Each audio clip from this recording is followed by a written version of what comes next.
हाँ तो मेरे प्यारे बच्चों, क्या हाल चाल। उम्मीद करते बड़े अच्छे होंगे, स्वस्थ होंगे, मस्त होंगे और बढ़िया से स्टडी कर रहे होंगे। चलिए हम लोग फिर से आ गए हैं वोकैब्स याद करने के लिए और आज हमारा 38वां दिन है और हम लोग 90 डेज चैलेंज पर है। अगर आप पहली बार चैनल पे आए हैं तो मैं आपको बता देता हूँ कि मैं वोकैब्स का 90 डेज का चैलेंज लिया हूँ और आज हमारा 38वां दिन है और हम लोग रोजाना क्लास कर रहे हैं। ठीक है दोस्तों, अगर आप चाहते हो अंग्रेजी बोलना, लिखना, पढ़ना तो इसको जरूर देखिएगा, ये सीरीज को जरूर देख लीजिएगा ताकि जो है आपको कोई भी दिक्कत ना हो और आप आसानी से क्या कर सको, अंग्रेजी बोल सको, लिख सको, पढ़ सको। तो चलिए शुरू करते हैं और आपको बताते हैं। देखिए यहाँ पे मेरा क्या है कि मैं आपको पढ़ा देता हूँ बढ़िया तरीका से और ये आपको नहीं पढ़ने आता है, इसीलिए मैं इसको हिंदी में लिख देता हूँ ताकि जो है आप अच्छे तरीका से इसको पढ़ के इसको पढ़ सको। ठीक है, अगर आपको कोई दिक्कत होता है तो आप इसे पढ़ सको और इसके यही चीज ये लिखा हुआ है। ठीक है, तो आइए शुरू करते हैं। देखिए यहाँ पे ALREADY इसको बोलते हैं ऑलरेडी। क्या बोलते हैं? ऑलरेडी। ऑलरेडी का मतलब होता है पहले से। ऑलरेडी का मतलब क्या होता है? पहले से होता है, ये बात आप समझिएगा। ALREADY already. ऑलरेडी का मतलब पहले से। उसके बाद हो गया POWER, इसको बोलते हैं पावर और यहाँ पे FUL पावरफुल। तो इसको साथ में बोलिएगा, क्या बोलिएगा? पावरफुल। पावरफुल का मतलब होता है शक्तिशाली। पावरफुल का मतलब क्या होता है? शक्तिशाली। POWERFUL powerful. ठीक है, पावरफुल का मतलब शक्तिशाली। और यहाँ पे देखिए WONDER, इसको बोलते हैं वंडर। वंडर का मतलब होता है आश्चर्य करना। वंडर का मतलब क्या होता है? आश्चर्य करना। WONDER वंडर का मतलब आश्चर्य करना। और यहाँ पे GUESS इसको बोलते हैं गेस। गेस का मतलब होता है अनुमान लगाना।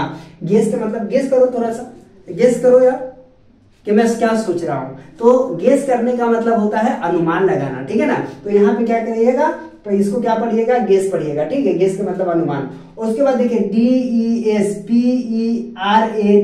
इसको पढ़ेंगे डिस्परेट। डिस्परेट का मतलब होता है निराश। डिस्परेट का मतलब क्या होता है? निराश होता है। DESPERATE डिस्परेट का मतलब होता है निराश।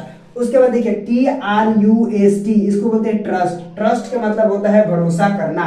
ट्रस्ट का मतलब क्या होता है? भरोसा करना। यू कैन ट्रस्ट मी, तुम मुझ पर भरोसा कर सकते हो, है नहीं? तो इस तरह से बोलते हैं ना, आई कांट ट्रस्ट एनीवन, मैं किसी पे भरोसा नहीं कर सकता। I can't trust anyone. Okay, उसके बाद देखिए CHOICE इसको बोलते हैं चॉइस। क्या बोलेंगे? चॉइस। चॉइस का मतलब होता है पसंद। इसको क्या बोलेगा? CHOICE इसको बोलेंगे चॉइस। चॉइस का मतलब पसंद होता है। उसके बाद ALONE इसको अलोन बोलेंगे। अलोन का मतलब क्या होता है? अकेला होता है। उसके बाद DENY इसको कहिएगा डिनाई। क्या पढ़िएगा? डिनाई। डिनाई का मतलब होता है इनकार करना। ठीक है, क्या पढ़िएगा?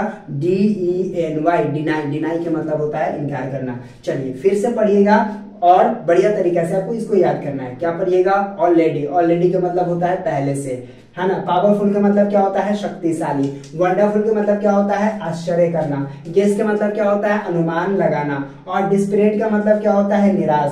ट्रस्ट का मतलब क्या होता है? भरोसा। चॉइस का मतलब क्या होता है? पसंद। एलोन का मतलब क्या होता है? अकेला। और डिनाई का मतलब क्या होता है? इनकार करना। ठीक है, तो इस तरह से आपको क्या करना है, इसको अपने नोटबुक में नोट कर लेना है और नोट कर लेने के बाद आपको क्या करना है, रोजाना सुबह में उठना है और इसको बोलना है, पढ़ना है। आईने के सामने में खड़े होकर के प्रैक्टिस करेंगे। जितने बार आप बोलेंगे, जितना अच्छे तरीका से बोलेंगे, आपको आपका वर्ड जो पावर है वो बढ़ता चला जाएगा, इसका लेवल बढ़ता चला जाएगा। और जिस दिन आपका वर्ड पावर बढ़ता चला गया, जिस दिन आपका ये लेवल बढ़ता चला गया, उस दिन बढ़िया तरीका से आप कहीं भी कुछ पढ़ेंगे तो उसका मीनिंग आपको पता होगा, तो आसानी से आप ट्रांसलेट कर पाओगे। तो इस तरह से बड़े ही इजी तरीके से आपको क्या करना है, लिखना है ना, याद करना है, प्रैक्टिस करना है। तो उम्मीद करता हूं कि आज के वीडियो आप समझ गए होंगे। फिर मिलते हैं आपसे एक नए वीडियो में, तब तक के लिए बाय।